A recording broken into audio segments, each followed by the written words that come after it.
Hi viewers, ఎలాంటి వారికైనా కొన్ని అనుకోని క్లిష్ట పరిస్థితులు ఎదురవుతాయి. అలాంటి సమయాలలో కృంగిపోకుండా ఓర్పు సహనంతో ప్రశాంతంగా ఉండగలిగితే వాళ్ళు ఆ కష్టాలను దాటడమే కాకుండా మరింత అభివృద్ధిని సాధిస్తారని చెప్పారు చాణక్యుడు. ఇదే కాకుండా జీవితాన్ని సాఫీగా సాగించాలంటే ప్రతి మనిషి ఈ 12 విషయాలను ఖచ్చితంగా గుర్తుపెట్టుకోవాలని చెప్పారు చాణక్యుడు. అవేంటో తెలుసుకునే ముందు మా అన్వీల్ ఫ్యాక్ట్స్ ఛానల్ని సబ్స్క్రైబ్ చేయడం మర్చిపోకండి.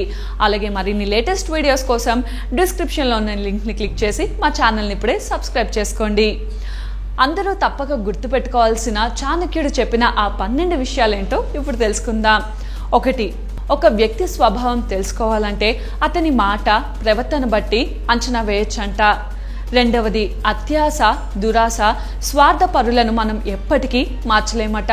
అందుకే సాధ్యమైనంత వరకు ఆ ప్రయత్నం చెయ్యకపోవడమే మంచిదట. ఇక 3. ఎక్కడైతే మనకు మర్యాద, గౌరవము ఉండదో అక్కడ ఒక్క నిమిషం కూడా ఉండకూడదంటారు చాణక్యుడు. 4. ధనవంతుల్లో ఉంటే ధనం, జ్ఞానవంతులతో ఉంటే జ్ఞానం వస్తుందంట. 5. నదులు, వైద్యులు ఉన్న చోటే నివసించాలంట. ఇక 6. ఎలాంటి గొడవలు లేకుండా ఎక్కువగా ఆహారం, నీరు ఎక్కడ ఉంటుందో అక్కడే ఎక్కువ డబ్బు ఉంటుందట. ఇక 7.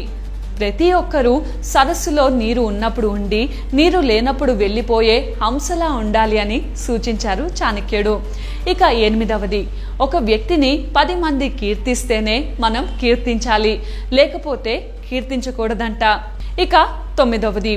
ఉన్న దానిలో జీవించడంలోనే అసలైన ఆనందం ఉంటుందంటారు చాణక్యుడు. ఇక 10. ఒక మనిషి సాటి మనిషికి సహాయం చేయకపోతే అతడు బ్రతికి ఉన్నా చనిపోయినట్లే లెక్కంట. ఇక 11. విజయాలను సాధించే వారితో ఉన్నా, విజయం సాధించిన వారి జీవిత చరిత్రలు చదివినా మనం కూడా సక్సెస్ అవుతాము అంటున్నారు చాణక్యుడు. ఇక 12. జీవితంలో వచ్చే ఏ అవకాశాన్ని వదులుకోకూడదు. ఎందుకంటే ఏ అవకాశం ఎవరి జీవితాన్ని ఎప్పుడు ఎలా మారుస్తుందో ఎవరికీ తెలియదు అంటున్నారు చాణక్యుడు. ఈ వీడియో కనుక మీకు నచ్చినట్టయితే లైక్ చేయండి, షేర్ చేయండి. అలాగే మరిన్ని లేటెస్ట్ వీడియోస్ కోసం మా ఛానల్ని ఇప్పుడే సబ్స్క్రైబ్ చేసుకోండి.